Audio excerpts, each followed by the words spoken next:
তোর আজ পরীক্ষা ছিল না? কেমন দিলি পরীক্ষা? শুধু একটা উত্তর ভুল হয়েছে আব্বা। বাবা, বাকিগুলা ঠিক হয়েছে তো? না আব্বা, বাকিগুলো আব্বা লিখতে পারিনি।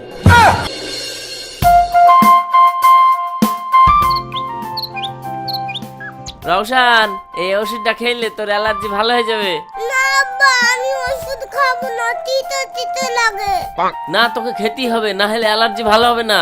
না আমি খাবো না, বলছি খাবো না। তো খেজে কি করে ওষুধ খাওয়াতে হয় তা আমি ভালো করেই জানি।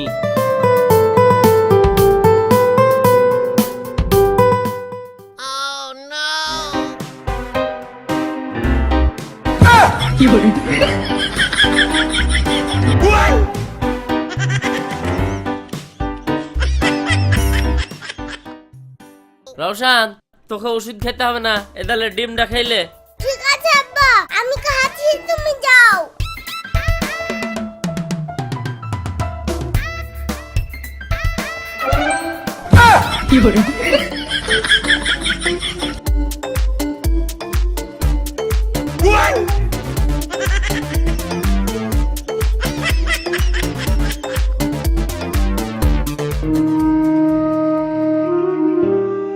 রওশন, ডিমটা খেয়েছো সোনা?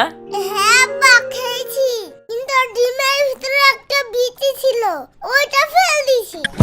বদমাইশ ছেলে, আমি তোকে ডিমের ভিতর ওষুধ ভরে দিয়েছি, তুই খাচ্ছিলি নি বলি আর তুই ফেলে দিছিস। যা, তোকে ওষুধ খেতে হবে না, তুই এক্ষুনি স্কুলে যা, সারাদিন তোর বাড়িতে মোবাইল দেখা শিখাচ্ছি।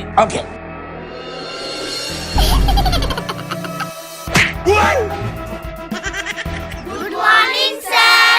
মর্নিং মর্নিং, বসো সবাই। আগের দিন তোমাদেরকে একটা প্রশ্ন করেছিলাম যে একটা গাছে 5টা কাঁঠাল ধরলে 4.5 খেয়ে নিলে আর কটা থাকে, সেই উত্তরটা জেনে এসেছো তো? হ্যাঁ স্যার, আমার ইউটিউবের বন্ধুরা সব উত্তর বলে দিয়েছে। ইউটিউবের বন্ধুরা মানে? না মানে স্যার, উত্তরটা আমি জানি, বলবো কি? হ্যাঁ বলো। আর একটা কাঁঠাল থাকে স্যার। কিভাবে? স্যার এইখানে সার বলতে গরুকে বোঝানো হয়েছে, তাই আর একটা থাকে। ভেরি গুড ভেরি গুড, বসো। ঠিক আছে, তোমরা এবার চুপচাপ বসো, আমি এবার ক্লাস নেওয়া শুরু করব।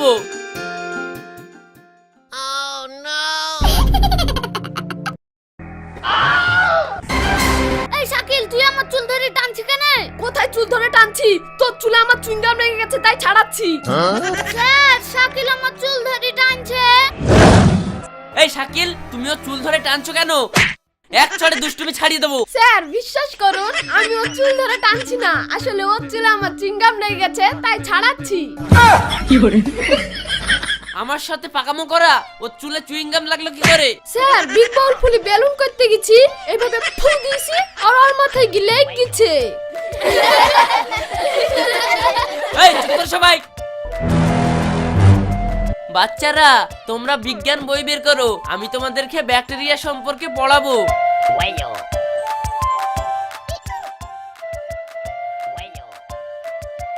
স্যার পড়ান, আমরা সবাই বই বের করে রেডি হয়ে গিয়েছি।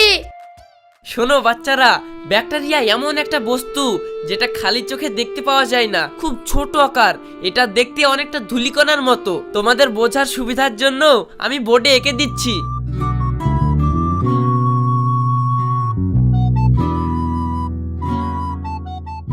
এবার বাচ্চারা বলো তো, তোমরা কি বুঝতে পেরেছো ব্যাকটেরিয়া কাকে বলে? হ্যাঁ স্যার, আমরা বুঝতে পেরেছি। ঠিক আছে, তাহলে তোমরা প্রত্যেকে ব্যাকটেরিয়ার ছবি এঁকে আমাকে দেখাও।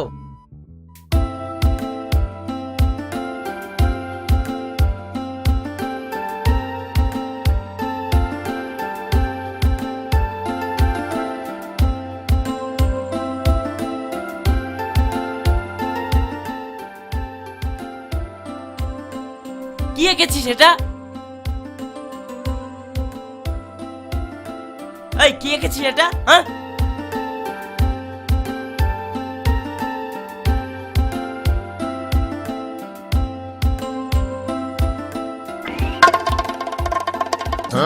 তুমি ব্যাকটেরিয়ার ছবি আঁকনি কেন? এঁকেছি স্যার, আপনি খালি চোখে আছেন বলে দেখতে পাচ্ছেন না, চশমা পরে আসেন, গা দেখতে পাবেন। আমার সাথে মস্করা করা থাম, তোর চামড়া গোটাচ্ছি। আজকে ঘন্টা পড়ে গেল বলে বেঁচে গেলি, কাল তোর ওই ব্যাকটেরিয়ার হিসাব আমি নেব।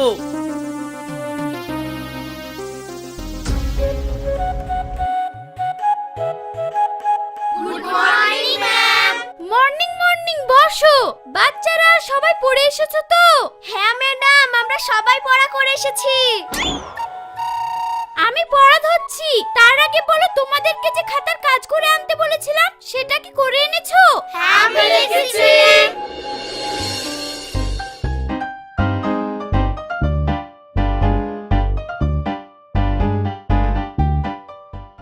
এ কি করেছিস?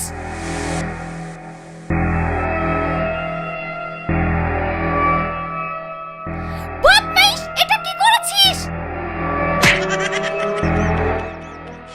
এই রওশন, তুমি খাতার কাজ করনি কেন?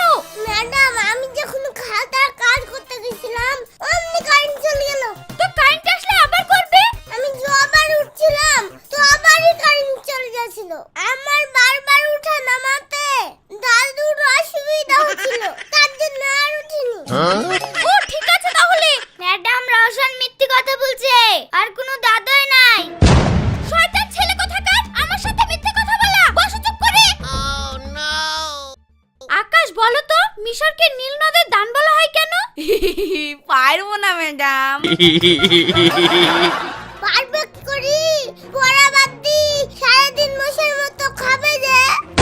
দেখছেন না খেয়ে কি মোটা বডি করছে। অতটুকু লোকের বডি বানে তাকি বানাইছো, তুই বল না। ম্যাডাম, আমাকে জিজ্ঞাসা করলেই বলবো। ধরেন ম্যাডাম, ধরেন, দেখেন পারবে না। ঠিক আছে, রওশন বলো তো। ম্যাডাম, আমি শেষের লাইনটা পারবো। ঠিক আছে, তাই বলো। এই জন্যই মিশরকে নীল নদের দান বলা হয়। আরে কিসের জন্য সেটা তো বলবা। ওই তো ম্যাডাম, আপনাকে তো আমি প্রথমেই বললাম আমি শেষেরটা পারবো। এটা কি উত্তর বলার কোনো ধরন হলো? তোমাকে আমি শেষবারের মতো ছেড়ে দিলাম, এবার যদি দুষ্টুমি করেছো তো মার খাবে। ম্যাডাম, আপনি আরেকবার ভালো করে বুঝিয়ে দেন। তাহলে শোনো, মিশরকে নীল নদের দান বলা হয় কারণ প্রাচীনকালে, আজকে ঘন্টা পড়ে গেল, কালকে বুঝিয়ে দেব।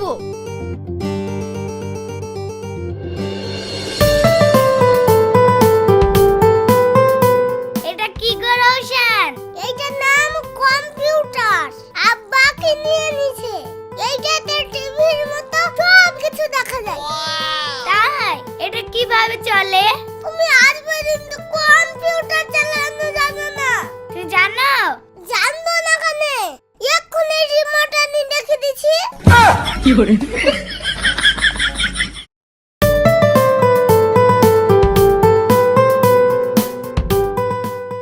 আব্বা, রিমোটটা কোথায় থুইছো গো?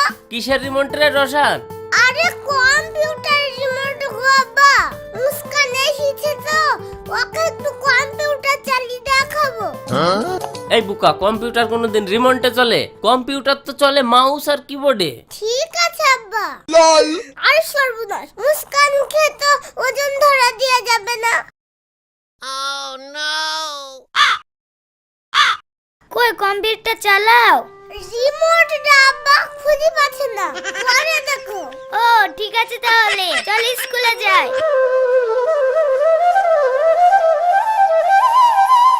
কি হয়েছে সায়নী? সাহেব বললো তুমি বলে আর আমার সাথে প্রেম করবো না। তোমাকে অত কিছু বলার টাইম নাই। প্রেম করব না বলেছি, করব না। ঠিক আছে, তুমি যদি প্রেম না করো তাহলে তো আমার কোনো জোর নাই। তোমার কাছে আমার যা কিছু আছে সব ফেরত দিয়ে দাও। ঠিক আছে, এই নাও। চিঠিগুলো কই? চিঠিগুলো আমাকে দাও। চিঠি তোমাকে আমি দিতে পারবো না, মা দেখে ফেলবে বলে আমি পুড়ে ফেলেছি। পুরি ফেলেছে বললে তো হবে না। কোম্পানি থেকে বাবা শিগগিরই আমার চিঠিগুলো এনে দাও। আমি আর দুইবার চিঠি লিখতে পারবো না। ওই চিঠিগুলো দিয়ে আমি আবার একটা নতুন প্রেম করব। তুমি এত খারাপ ছেলে, আমি তোমাকে পরীক্ষা করে দেখছিলাম তুমি আমাকে কতটা ভালোবাসো। ও, আমিও তো তোমাকে মজা করছি না। ঠিক আছে, স্কুলে চলো।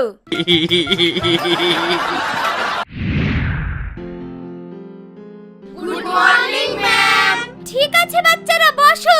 কালকে তোমাদেরকে পড়িয়েছিলাম না মানুষের শরীরে হাড় কখন থাকে, কে কে পারবে লিখে আনো। ঠিক আছে ম্যাম।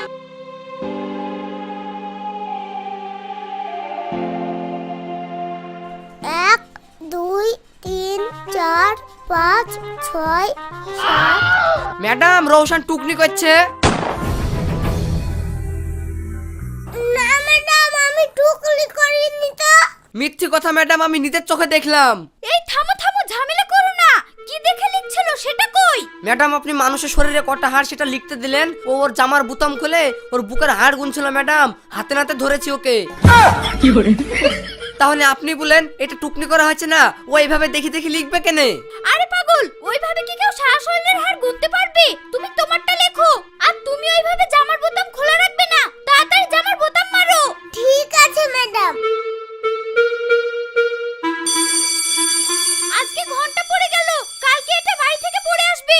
ঠিক আছে ম্যাম।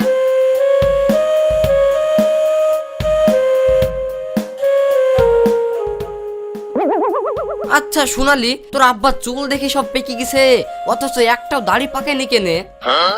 এটা তাই বুঝতে পারলিনি? আমার আব্বার দাড়ি যে আমার আব্বার চুলের থেকে 18 বছরের ছোট।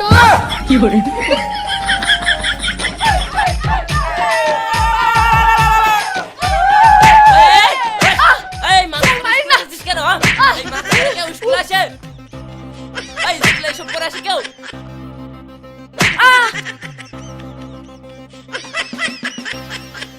আরে তুই চশমা পরে এসেছিস কেন? স্যার আমার চোখ উঠেছে। চোখ দুতলায় উঠেছে না তিনতলায়? স্যার চোখ দুতলায় উঠবে কেন? এটা একটা অসুখ। ও ঠিক আছে বস।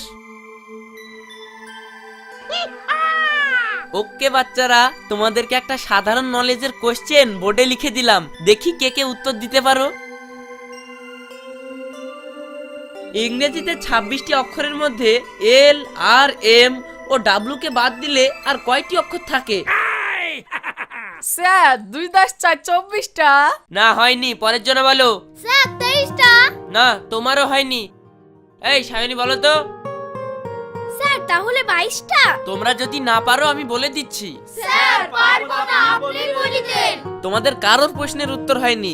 এখানে দেখো 26টি অক্ষরের মধ্যে আর ও কে, এগুলো তো ইংরেজি অক্ষর, এগুলো তো তোমরা ধরনি, তোমাদেরকে ধরতে হবে।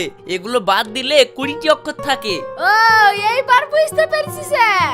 এটা তো পারলে না, আর একটা তোমাদের সহজ কোশ্চেন করছি, এইটা কাল মুখস্থ করে আসবে। যদি না পারো পিটিয়ে তোমাদের পিঠের ছাল তুলে দেবো।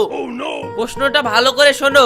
একটা ঘোড়া মাটির ওপরে দাঁড়িয়ে থাকলে ঘোড়াটার লেজ কোন দিকে থাকবে? অপশন হচ্ছে সামনের দিকে, পিছনের দিকে না মাটির দিকে। স্যার আমি কালকে উত্তর ডাবল দিব। আমার ইউটিউবের বন্ধুরা উত্তর দেওয়ার জন্য সবাই রেডি থাকে। ইউটিউবের বন্ধু মানে? আমাদের একটা ইউটিউব চ্যানেল আছে, ওই চ্যানেলে আমার প্রচুর বন্ধু আছে। আপনি যে প্রশ্নই করেন ওরা সব উত্তর দিবে। তো যতই বন্ধু থাকুক, আমি যে প্রশ্ন করেছি এই প্রশ্নের উত্তর কেউ দিতে পারবে না। ঠিক আছে স্যার, আপনাকে সামনের ভিডিওতেই জানিয়ে দেব আমার বন্ধুরা পারবে কি পারবে না। ঠিক আছে দেখবো। এই আজকে ছুটি। এই তোমার মার্কস নিয়ে যাও।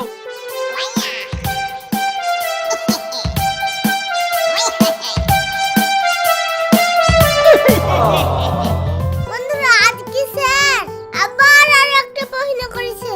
গত ভিডিওগুলোর মতো এইবারও বাজিয়ে নিতে হবে আমাকে। প্রশ্নটা আর একবার শুনে নাও। একটা ঘোড়া মাটিতে দাঁড়িয়ে থাকলো, ধরো ঘোড়াটার লেজ কোন দিকে থাকবে? মাটির দিকে, পিছনের দিকে না উপরের দিকে? আব্বা কাল থেকে আমি আর স্কুলে যাব না। কেন রে, কি হয়েছে? স্কুলের টিচাররা কিছু জানে না, শুধু আমাদের সঙ্গে পড়া জানতে চাই। আরে মাস্টাররা পড়াশোনা না ধরলে তোরা পড়াশোনা করবি, সেই জন্য তোদেরকে পড়াশোনা ধরে, যাতে তোরা কিছু শিখতে পারিস। ও তাহলে ঠিক আছে। তোর আজ পরীক্ষা ছিল না? কেমন দিলি পরীক্ষা? শুধু একটা উত্তর ভুল হয়েছে আব্বা। বাবা, বাকিগুলা ঠিক হয়েছে তো? না আব্বা, বাকিগুলো আবার লিখতে পারিনি। বাকিগুলা পারোনি, পরীক্ষার খাতায় কি ধূপ দিছো? তোর কিছু বলি